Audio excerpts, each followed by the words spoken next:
Assalamualaikum warahmatullahi wabarakatuh.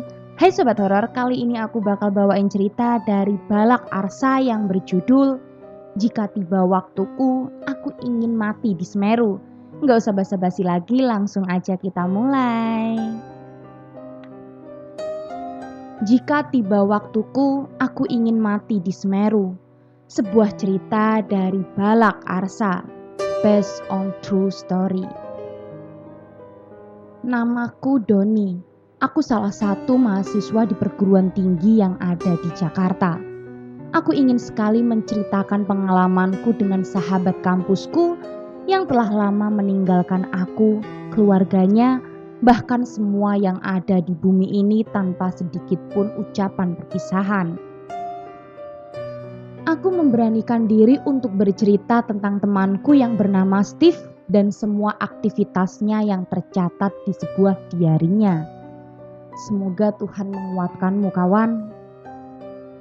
Lembar pertama, aku akan menjadi Steve. Oke, next. Pagi yang cerah walaupun bosan selalu menggelayuti tubuhku. Kuseret tubuh ini menuju kamar mandi hanya untuk mencuci mukaku. Tampak kusut bukan karena tak tidur tadi malam. Namun aku sedih akan ucapanmu, wahai perempuanku, di kala senja yang tanpa kata. Kau perempuanku, kau sakiti diriku melebihi apa yang aku rasakan selama ini. Tak tahukah kau bahwa aku sudah muak dengan kekosongan serta kebohongan dunia? Bagaikan bangkai yang larut dalam lautan lepas. Senin. Ku beranikan diriku keluar rumah yang penuh bahagia, rumah yang sekarang penuh lara. Pagi, aku menaiki Kopaja bobrok dengan supir yang tak ada budi sama sekali. Dilibasnya semua jalanan bagaikan sirkuit balap baginya. Bahkan tak heran bila Pak Tua pengemudi bajai orang itu marah karena ketololanmu, wahai supir Kopaja. Nomor serinya bagus juga ternyata, karena sesuai dengan tarifmu yang serupa Rp300 saja. Kau supir Kopaja yang congkak. Suatu hari Kopajamu akan hilang ditelan oleh kendaraan yang lebih muda dan mewah. Kau akan dilibas oleh kendaraan baru, seperti kau melibas Pak Tua itu dengan bajainya. Pagi ini kamu ada kuliah nggak? Tanyaku pada perempuanku penuh harap agar dapat perhatian.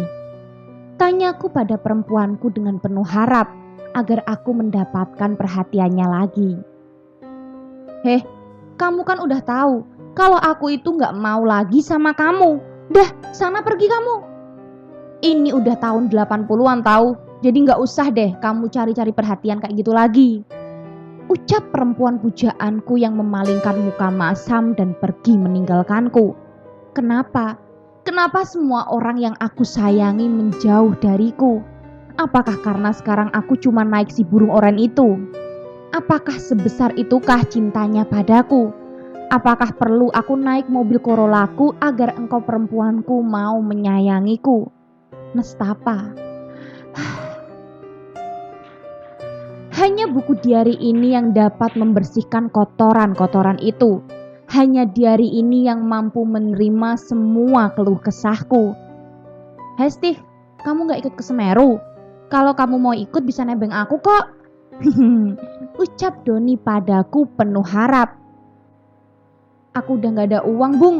Udah miskin kayak kamu-kamu semua. Ayahku udah ninggalin kita semua sekeluarga. Jawabku pada Doni. Apa katamu, Bung? Katanya kamu orang kaya 7 turunan. Turunan kali. Maaf, aku tahu kok kamu udah miskin. Tapi tenang teman, kamu masih punya Doni yang super kaya ini sebagai temanmu. Ucap Doni seperti biasa, riang dan selalu menenangkanku. Selain buku diari ini, hanya Doni yang selalu mensupport diriku. Dia memang orang kaya, tapi dia lebih miskin dariku. Dulu, 1 semester yang lalu. 1 semester sebelum papa digondol perempuan itu. Perempuan yang menghancurkan masa depanku serta rumah tangga ibuku. Andai saja tak ada hukum di negara ini, sudah kubunuh saja perempuan itu beserta papaku yang telah menelantarkanku. Biarlah hanya di hari ini yang tahu akan busuknya hatiku pagi ini. Gimana Bung? Kamu ikut aja ya? Ya. Hitung-hitung kamu bisa ngebasuh kepalamu dengan embun Mahameru. Rayu Doni kepadaku. Sulit memang bagiku. Dengan segala kemewahan dan keuanganku waktu itu, aku bisa saja mengajak satu kelasku gratis ke Semeru. Namun sekarang aku membayar tiketku saja aku tak mampu. Malu bercampur sedih ada pada dadaku. Sudah miskin, ditinggal pacar, gak bisa menyalurkan hobi lagi. Bagiku perempuan adalah segalanya. Namun bagi perempuan-perempuanku, aku sekarang hanya seonggok daging dengan baju bekas orang kaya yang selalu naik Kopaja. Gerutuku akan nasibku dengan segala keburukan yang aku alami. Sudahlah Steve, gak usah melamun gitu. Aku dulu juga sering kamu bayarin kan? Nah, sekarang giliran aku bayarin kamu, oke? Ucap Doni padaku. Kapan berangkatnya Bung? Ntar kalau memang mama ngizinin, aku langsung hubungin kamu. Ucap anak mamah. Oke Bung, aku tunggu, jawab Doni. Seharian aku di kampus tanpa mengisi lambungku ini. Bagaimana diisi? Buat naik Kopaja saja aku bingung. Sungguh, nasibku sangatlah memprihatinkan karena ulah papaku, si buaya darat itu. Aku berjanji akan membuatnya menangisiku terseduh-seduh di bawahku. Masih di bulan yang sama, bulan di mana para pendaki akan berbondong-bondong memanjakan mata dan hatinya. Di bulan itu akhirnya ditentukan keberangkatan kami menuju Mahameru. Bung, aku cuma bawa perlengkapan ini aja. Gak ada duit buat beli bahan makanan. Kalau minta punya kamu boleh kan? Pintaku kepada Doni. Doni memang bagaikan penyelamatku. Dia sudah mempersiapkan kebutuhanku dan memberikan padaku secara cuma-cuma. Kami berangkat bukan berdua saja. Masih ada 4 orang lagi. 2 satu fakultas dan 2 lagi dari Bandung, sahabat sesama relawan dan aktivis. Di stasiun Pasar Senen kami sudah beli tiket PP ke stasiun Kota Baru Malang. Hari yang menjemukan bagiku, bagi orang kaya yang tiba-tiba miskin. Tapi agar aku tidak mengecewakan teman-temanku, aku selalu bersikap ceria walau sikap ceriaku hanya fata morgana bagiku. Dan bagi semua orang yang merasakan nestapa dan nelangsanya dirundung duka. Gerbong ekonomi. Ya, hanya gerbong ekonomi ini sama persis dengan Kopaja penghantar kuliahku. Masih sama-sama janggal bagiku. Selama hidupku aku gak pernah naik Kopaja. Selama hidupku baru kali ini aku merasakan keekonomian dari akomodasi berjalan besi ini. Padahal dulu tak akan kubiarkan ingatan tentangku dengan semua kekayaan papahku. Perjalanan yang melelahkan kami lalui bersama. Ada teman dari Bandung menyanyikan lagu kisah cinta dari surga para bidadari nirwananya. Lagi-lagi keluhku akan sikap dari perempuanku yang tak tahu arti dari rasa cintanya padaku. Aku selalu memanjakannya. Aku jadikan dia sebagai permaisuri raja. Namun apalah daya, sang raja telah kalah dengan gemerlapnya dunia. Dengarkanlah nada melodiku dengan suara rintih hati kosongku akan semua rasa cintaku. Ku ingin gandeng tanganmu, ku ingin ku bawa kau ke angan dan hayalanku. Ku ingin berjalan di atas awan bersamamu. Oi Bung, sudahlah, gak ada yang perlu kamu sesalin. Sekarang kita harus bersenang-senang dengan senandung ini, oke? Ucap Doni lagi-lagi membuyarkan lamunanku. Jangan cuma gelas-gelas kaca aja woi lagunya. Bikin si Steve nangis aja. Ucap salah satu temanku yang lain. Perjalanan yang cukup lama, sekitar 14 jam kita di atas kotak besi ini.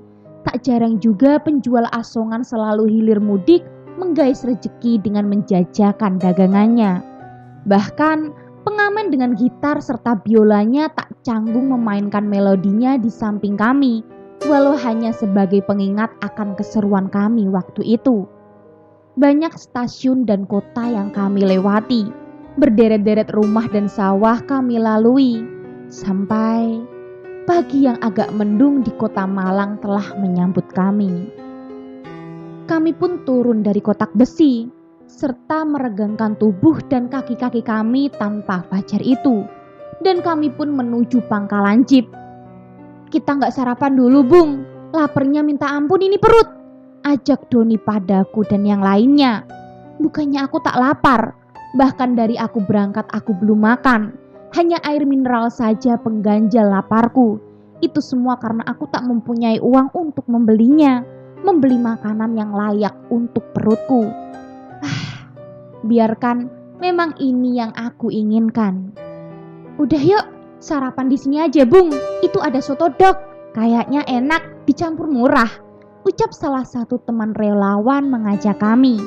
Benar sekali, soto yang dihidangkan Bapak Parubaya itu adalah soto terenak yang pernah aku makan. Ternyata semua itu bukan karena perutku yang lapar, namun memang benar-benar nikmat. Hangat soto dok itu mengalir melalui mulut, rongga mulut. Aku makan sampai lambungku ini terasa menghangatkan tubuh ini. Sedikit nyaman aku harus rasakan, walau aku akan... Biar diriku saja yang tahu akan keluh kesah ini. Bahkan diariku tak boleh mengetahui akan rencanaku. "Kamu kalau makan harus dikunyah minimal 18 kali, Bung. Biar..." kata si teman satu fakultasku pada Doni. "Biar kayak sapi ya? Memang biadab," jawab Doni dibarengi tawa kami semua. Kami tahu setiap gigitan makanan akan mempengaruhi proses pencernaan yang ada di dalam tubuh kami. Semakin lama mengunyahnya, akan semakin bagus tubuh kami menyerap sari pati makanan tersebut. Namun, hanya rasa yang aku pilih guna memenuhi kebutuhan akan laparku ini. Kami kembali ke pangkalan jeep itu. "Pak, berapa kalau kita ke Pos Meru?" tanya Doni pada tukang timer pengatur shift keberangkatan jeep di sana. "Paket sekali jalan 45.000 saja, Mas. Kalau pulang pergi bisa jadi lebih murah," kata tukang timer. "Mahal sekali, Pak. Nggak boleh turun dikit apa?" ucap Doni menawar. "Ya pokoknya mau pulang pergi tak kasih 60.000 aja. Gimana, Mas?" Tukas timer menurunkan harganya. "Ya udahlah, kita ambil, Pak. Cuma kami nggak tahu mau berapa hari di atas sana. Pokoknya saya bayar separuh dulu," kembali Doni menawar. "Ayo wes, cepet naik." Tanda jadi harga kesepakatan kami akan jeep sewaan warna hitam itu. Perjalanan yang sangat melelahkan namun sangat menyenangkan bagi jiwa muda yang tanpa beban di pundaknya. Tapi aku hanyalah orang yang penuh rencana. Perjalanan lama-kelamaan telah meninggalkan kita dengan jalur mulusnya, menuju jalan tanjakan dengan lubang di setiap mukanya. Muka jalan menuju kaki puncak Swargaloka. Siang hari. Siang itu kami telah sampai di Ngandas dan supir jeep menghentikan mobilnya. Entah karena makan atau apa, kami disuguhi tanah terasering dengan segala tanaman sayur mayurnya. Kami bahkan disuguhi pemandangan dari para peladang yang membawa tabung obat serta peralatan berkebunnya. Nikmatnya menjadi mereka yang tak pernah merasakan nestapa dan sengsara. Tetapi niatku tak akan kutulis dalam coretan diariku ini. Perjalanan yang tak terlalu jauh, hanya membutuhkan setengah jam, kami sudah sampai di pos 1 Ranupani. Di sini, di pondok kayu ini kami didata oleh petugasnya dan membayar kontribusi yang cukup murah. Ya, semurah tarif Kopaja yang biasa mengantarkan aku kuliah. Kaki Gunung Semeru memberiku cinta. Cinta yang akan memberiku sayap entah apa. Bahkan sayap itu pun bagaikan menyulapku sebagai seorang pujangga. Cinta akan keagungan yang esa. Cinta bukan hanya fata morgana. Cinta akan syair dan sajak seorang tanpa dan harus berjuang hilangkan nestapa. Sangat sederhana pos pertama Semeru ini. Sangat berbanding terbalik dengan keagungan Mahameru sebagai puncak tertinggi di Jawa. Berapa orang masnya yang naik? Apa sudah membawa peralatan dan bekal yang cukup? Silahkan mengisi biodata dan listnya dengan lengkap ya, ucap petugas pos pertama kepada kami. Setelah mengisinya, kami menuju warung di bawah pos hanya untuk istirahat mengumpulkan tenaga. Karena sore ini juga kami akan memulai trekking ke pos selanjutnya. Kejadian pertama. Sewaktu diriku menyandarkan tubuh ini dan meletakkan karir bag di warung, kami didatangi seorang bapak tua dengan perawakan yang lumayan mengundang tanya dan penasarannya. Ada sesuatu yang harus kalian ingat ya nak. Jangan sampai kalian memikirkan hal yang belum terjadi. Jalani saja apapun dengan bahagia. Karena bukan kalian saja yang merasa susah. Semua orang akan diberi kesusahan sesuai dengan kemampuannya masing-masing, kata lelaki tua itu. Kami semua tersuntak dan terkejut dengan ucapan bapak tua ini. Siapakah beliau? Sampai mampu membaca pikiran kami, atau setidaknya pikiranku. Saya Dipo nak, biasanya orang-orang memanggilku Mbah Dipo. Ya mungkin karena aku sudah tua, jadi dipanggil Mbah. Ucap lelaki tua itu pada kami. Apakah aku harus urungkan rencanaku ini sekarang? Atau ini hanya penghalang bagiku saja? Setiap ucapan dan candaan receh Mbah Dipo sangat mengena pada masalahku. Beliau seakan tahu apa yang akan aku perbuat. Bahkan setiap guyonannya aku abadikan di buku diariku ini. Zaman dulu, untuk mendapatkan makan dan kehidupan saja sudah sangat sulit. Kok sekarang yang sudah enak malah kepengin mati? Ucap Mbah Seraya meninggalkan kami, serta melempar senyum yang tak nyamanku memandangnya. Teh manis kuseruput di atas teplek gelas itu. Teplek dengan corak bening dan bermotif timbul menyerupai kelapa. Hangat, manis, dan sangat nyaman. Si Doni tak hentinya mengisap rokok merek Nona itu, hanya sebagai penghilang rasa dingin di kaki Raja Gunung Jawa ini. Aku yang penuh kekosongan jiwa akan nestapa dan sengsara. Senja pun mengharuskan kami melakukan perjalanan ini. Perjalanan yang bagi para pembawa cinta berseri. Dengan cuitan perenjak gunung nan cantik, ku melangkah ke atas menemui swarga Dwipa. Lompatan hanyalah kiasan, lompatan bukanlah tangisan. Lompatanku akan segala rasa koyak akan derita. Hei, boleh ikut bareng gak? Sapa gadis berjaket merah. Perempuan, ya perempuan lagi yang menghampiri kami. Apa yang perempuan ini akan lakukan? Kenapa dia sendiri di sini? Mana temannya? Mana rombongannya? Boleh, jawabku pada perempuan itu. Kenalkan, namaku Patricia, aku dari Semarang. Ucapnya sembari melempar senyum kepada kami. Dengan cepat, bagaikan alap-alap Jawa, si Doni menyambar dan menjabat tangan Patricia. Namaku Doni, ini temanku Steven, dan yang 4 itu para... mereka gak penting kamu kenal. Ucap Doni seakan tak rela kalau dia dapat saingan dari kami. Aku pun sejenak melupakan masalahku dan ikut tertawa karena kelucuan dan kekonyolan Doni, si Raja Rimba temanku. Oke, kita naik yuk, keburu gelap, ucap teman Bandungku. 4 orang ada di depan disusul Doni di posisi kelima, Patricia dan aku di barisan terakhir. Tak ada rasa apapun waktu itu, hanya lambaian daun kering yang sesekali menyapu wajahku yang tertutup dengan masker. Kurasa dan tercium bau seorang wanita di depanku, entah karena bau tubuhnya atau parfumnya yang membuatku merasa senang. Wangi sekali bila kita berjalan di belakang perempuan penakluk gunung, perempuan dengan sejuta tenaga, dan hanya perempuan yang bertekad baja. Di balik tubuh indahnya terdapat otot yang sangat mengagumkan. Wahai perempuan pendaki, kau diciptakan dengan segala kelebihan. Kelebihan yang tak semua manusia memahaminya. Hanya manusia yang beruntunglah yang dapat memilikimu dalam rengkuhan cinta. Kugoreskan tinta pena ini untuk memujinya, memuji akan semua raga dan jiwanya. Diariku, engkau saksi bisuku, saksi akan kekagumanku, akan semua perempuanku. Kenapa kamu diem aja dari tadi, oi?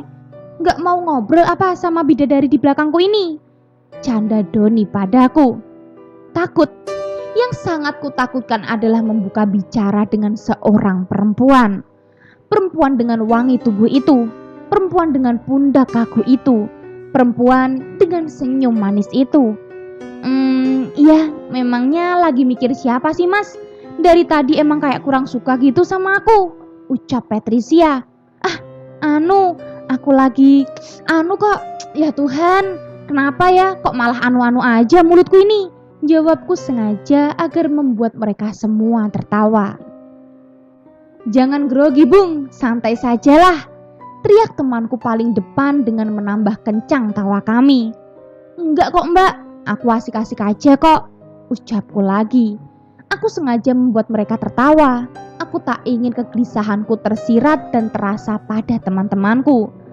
Biarlah diriku saja yang merasakannya, merasa sebagai manusia pujangga duka lara. Entah sampai mana dan dari mana perjalananku, bahkan titik-titik sport tak kuingat dan tak kuabadikan dalam buku diariku ini.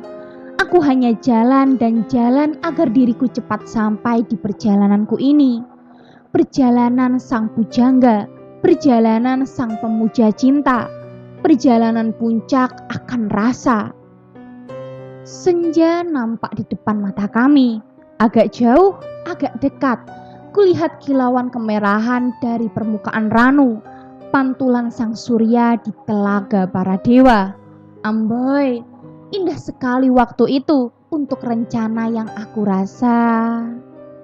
Cepetan Bung jalannya, kita keburu gelap loh. Kalau kamu kayak siput gitu, teman-teman udah jauh di depan sana, ucap si Doni padaku.